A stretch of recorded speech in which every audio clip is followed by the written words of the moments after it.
Assalamualaikum warahmatullahi wabarakatuh. Saya Suminar dan Karunia, perwakilan dari kelompok 6, kelas 12 MIPA 2 akan mempresentasikan analisa sistem konsinyasi makanan khas daerah yang dimodifikasi. Apa itu sistem konsinyasi? Sistem konsinyasi adalah sistem kerjasama pemasaran antara pemilik barang produsen dengan pemilik warung, toko, outlet, atau pasar, atau sering disebut juga dengan sistem titip jual.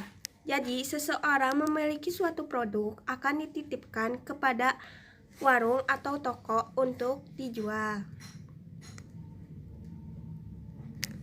Bagaimana cara kerja sistem konsinyasi? Produsen hanya perlu mencari warung atau toko yang bersedia menerima produknya dengan membuat kesepakatan kerjasama dengan maksud menitipkan barang dagang di warung atau toko tersebut.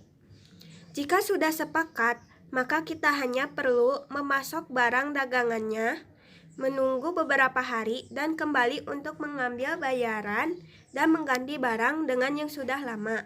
Periode penitipan ini disepakati kedua belah pihak, biasanya rata-rata dalam waktu seminggu. Jadi, seseorang menitipkan produknya kepada warung.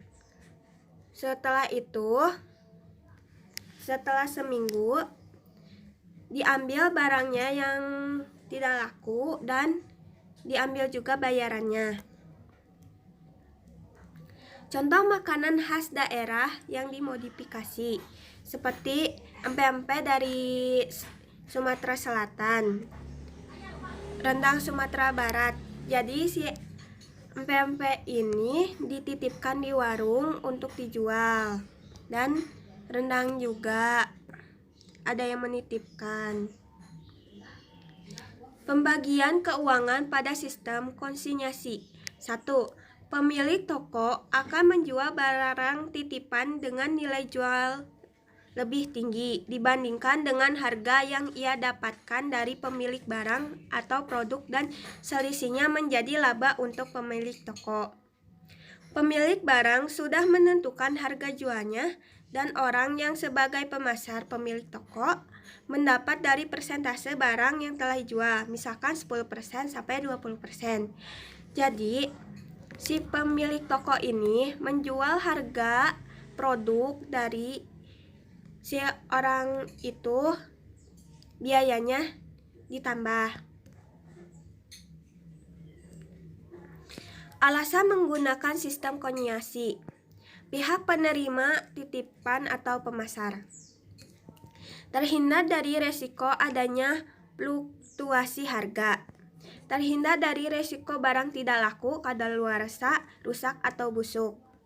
Jadi, pihak penerima atau pemasar akan terhindar dari resiko-risiko tersebut jika menggunakan sistem konsinyasi.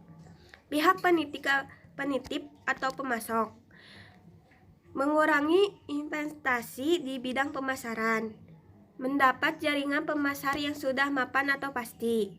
Harga jual dapat dikendalikan oleh pihak penitip karena kepemilikan barang masih di tangannya, dan pihak penerima titipan hanya menerima komisi.